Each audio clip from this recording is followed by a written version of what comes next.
Hi, in this video, I would like to explain the effective rate of discount. So this is not an interest rate, but the discount rate.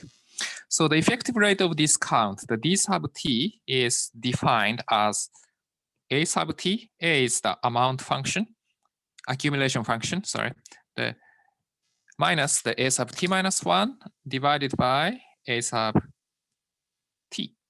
So this part is different from the interest rate. So interest rate, that this was the A of t minus 1, but now the A sub t. So what does this mean? So this means that the 1 minus d sub t dollar at time t minus 1 at time t minus 1. So this becomes $1 at time t. So you can see the d sub t is the discount. So the $1, the 1 year before, the $1 was the 1 minus d sub t dollar. So d sub t is the discount. Okay, so think about the special case that the interest rate is the constant, then discount rate is also constant. So suppose that the I sub t is, okay, so I sub t was the at minus a t minus 1 over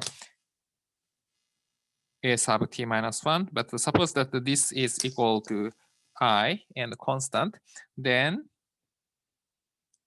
we can derive that the d is equal to I over 1 plus I. So this is because d is equal to the a sub t minus a sub t minus 1, t minus 1 over a sub t. So this is the, you can see that the, for example, so this is actually the I times the a sub t, sorry, a sub t over I times a sub t minus 1, sorry, I sub t minus 1 over a sub t.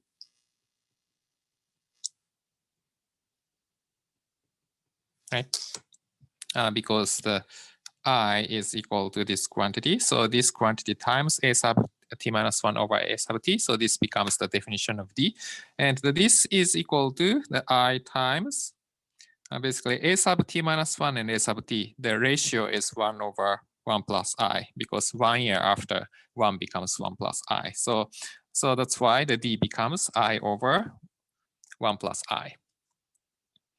And here, the 1 plus I, so this is larger than 1 as long as I is positive. So that means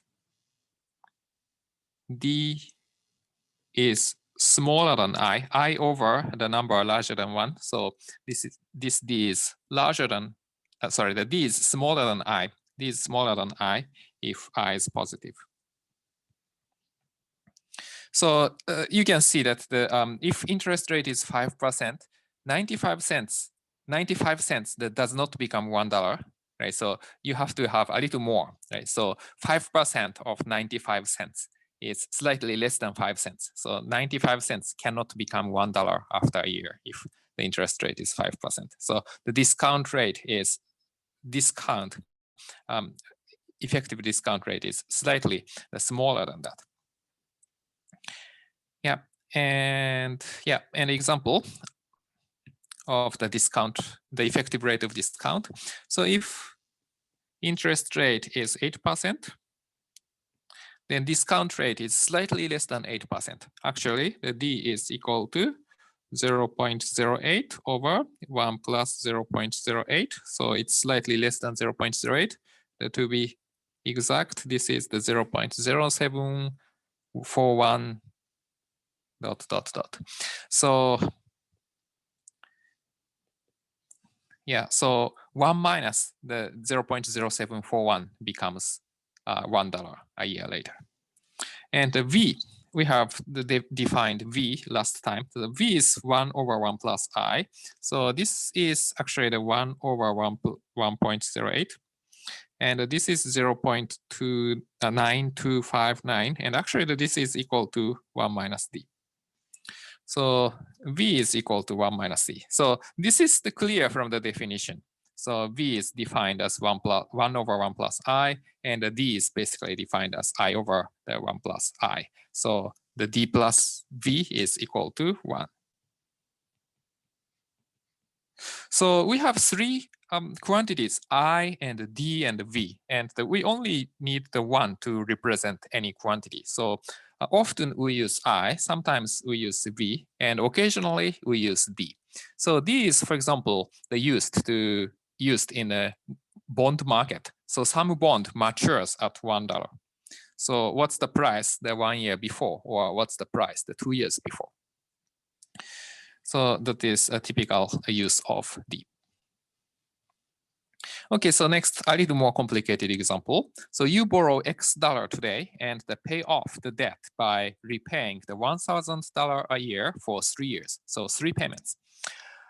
And the first payment is a year from now, and the effective rate of discount is 6%. And we would like to determine X. So can you guess the answer? At first, the answer is less than 3,000 or equal to 3,000 or more than 3,000. So we repay this amount, X dollar, by 1,000 times 3. So approximately $3,000, right? But the X dollars today becomes larger amount in the future. So that means the X is smaller than $3,000. So if we see this question, at first we have to think about that this amount X is less than $3,000. And what's the approximate amount next? For example, 3,000, 2,900, 2,8 or 2,7 or 2,6 or 2,5. So what's the approximate amount?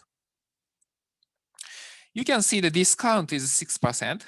So the first payment, the 1 year from now, so that is worth 6% less at this point, so today. Right? And the second payment is 2 years from now. So so first payment of 1,000, that is worth 940. And the second payment, the 2 years from now, so basically 1,000 minus 60 times 2. So probably it's around 880. It's not accurate, but approximately. And the 3 years before, so the last payment is worth 1,000 minus 60 times 3. So that is about 820. So if we think about the total, so this amount is actually the $360 less than 1,000. So that is 2,640. So probably around here is the approximate answer. So this kind of the ballpark estimate is useful in the exam setting because the exam is multiple choice. So if you have several choices such as 2,900 or 2,500, probably that we can exclude those choices beforehand. Okay, so now that we would like to get the exact answer. So think about the timeline. So time 0, you borrowed X, and the time 1, you pay off 1,000. Time 2, you pay off 1,000 again. Time 3, then you pay off 1,000 again. And the 1 year before, 1,000 was the 1,000 times V, or you can say this is 1,000 times 1 minus D. Okay, so how about the second payment? Second payment is 1,000 times V squared. It's worth 1,000 times V squared times 0. And the third payment, 1,000 times the V cube. So X should be the total of this amount. So this should be 1,000 times the V plus the V squared plus the V cube. So this is 1,000 times V times 1 minus V cube over 1 minus V. And V is 1 minus D. So this is, okay, so 1 minus 0.06. Okay, so this is 0.94. So the second factor here, 1 minus 0.94 cube and 1 minus 0.94. So just plug in the numbers in the calculator and you can get the 2654.18. So this is the answer. So you can see that approximately we get 940 plus 880 plus 820, and that is the 2640. So this final answer is somewhat close to that number.